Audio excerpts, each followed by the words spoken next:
Member for Kenora. Thank you very much, Mr. Speaker, and I'd like to thank the member from Calgary Midnapore for splitting her time with me today and giving me the opportunity to join this debate. And I'd like to say that it is a pleasure to join the debate today, because to some degree it is, but unfortunately, Mr. Speaker, on one hand, it's also a bit frustrating to be here debating this today, considering the 2 years that have really gone by since this issue was first brought to light to the Liberal government, and they're now taking action to try to rectify it, of course. But there is some frustration there with the timeline. And of course, what we're talking about is seniors applying for CERB, reaching out for pandemic benefits, and having their GIS clawed back as a result. And Mr. Speaker, I'd talk more about that direct issue at hand in just a moment, but if you'll permit me, I'd like to just sort of lay the groundwork a bit more and talk about why this is so important, especially right now, with inflation rising at the rate that it is, Mr. Speaker. The cost of living is going up. The cost of everything is going up. Everyday eventual essentials like gas and groceries, especially in regions like mine in Northwestern Ontario, across the Kenora riding, costs that are already usually higher than many other regions in the country are growing, and it's getting harder for everyone to get by, and particularly for seniors, those on fixed income that have worked their whole life to help build the country, to pay into the system, and are now not properly supported and don't have the support they need in order to keep up with the rising costs of living. And of course, throughout the pandemic, the government had to create new spending programs. The government printed a lot of money to pay for that, and added to inflation, caused this crisis that we're seeing right now, Mr. Speaker.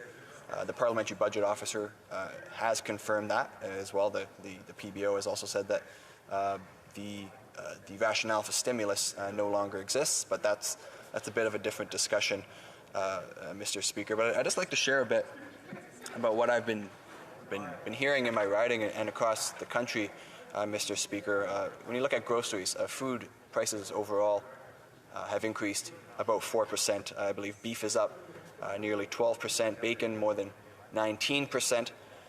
But it's not just the groceries, as I mentioned.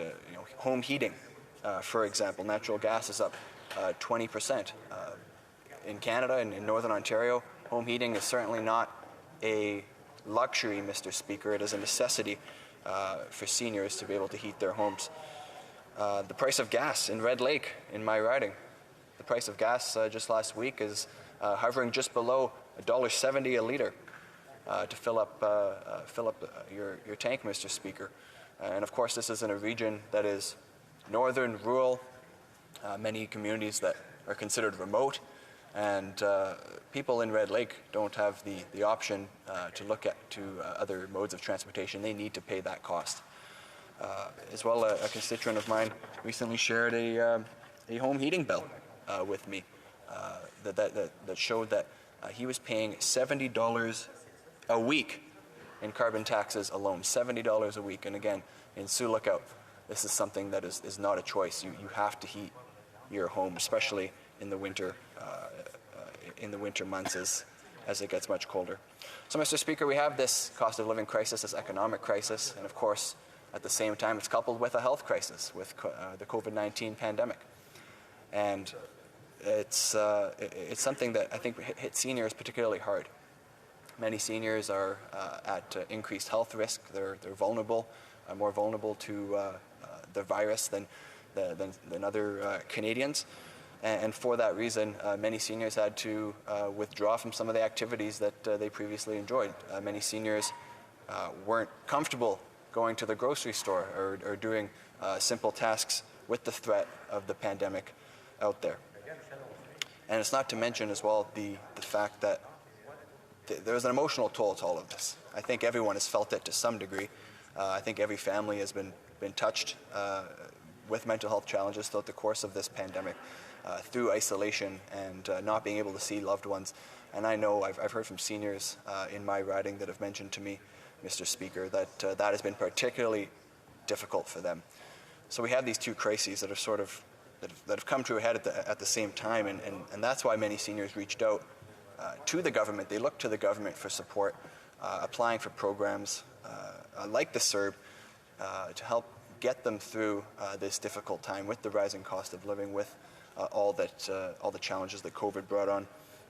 And of course, these seniors weren't expecting the government to claw back their GIS or have it eliminated entirely, and that is, of course, the heart of the concern that we're dealing with right now, and it's why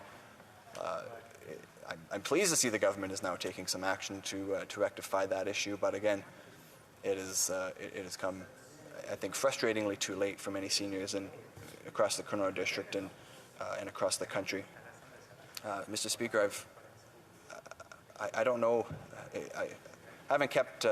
I guess I don't have the numbers right in front of me, Mr. Speaker, but there are not many issues that I hear about more in my constituency office or in my Ottawa office even than the issues with seniors, with the cost of living and not being able to get by.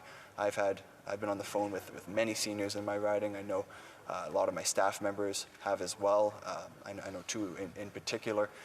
Jordan Ham and Madison McSweeney working here in the Ottawa office. I hope they don't mind me mentioning them here in this house. They've done an amazing job reaching out to those constituents, having conversations with them, helping them try to get through these difficult times. But it's been tough. It's been tough for us. We've had people, seniors, come into our office in tears, Mr. Speaker. They are frustrated. They are not sure how they're going to heat their homes, if they're going to be able to put food on the table. And it is, of course, we know clearly an issue that is of this government's creation. And that's why the government must act to prevent another clawback. And that's why, again, as I mentioned, I am pleased to see that they're moving forward on this. But I think it was the member, our critic for seniors, the member from Hastings, Lennox, and Addington. She noted, Mr. Speaker, that this has been an issue for 2 years. 2 years, and we're now just getting to the debate. And I think that's something that should be frustrating to everybody in this House, and everyone should take issue with that. Another thing that I've been hearing from seniors in my riding, Mr. Speaker, is that they need a guarantee. Seniors need to know that this payment will not be taxable. They need to know that further changes and solutions that this government comes up with are going to have the effect that they need. I think there's a bit of distrust given what has happened previously, and I've been a bit heartened by what I've heard here today in the debate. I think most people in this House tend to be on the same page, and I hope that will give some level of comfort to the seniors in the Kenora riding as well, Mr. Speaker. So, with the limited time I have, I just want to make it incredibly clear that these seniors aren't tax cheats. They're not people trying to game the system. They are facing such a struggling. They're struggling. They're facing such a hard time in their life.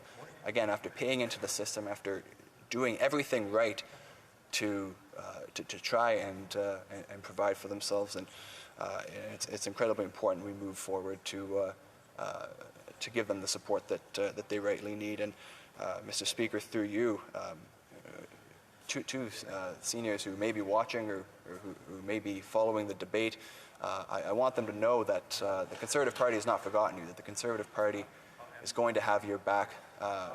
We are going to be continuing to advocate for you, to ensure that the government follows through, and that the government does not claw back any further benefits, Mr. Speaker. So I appreciate the opportunity to be able to contribute to the debate today, and I'm looking forward to any questions or any comments that my colleagues might have. Thank you, Mr. Speaker.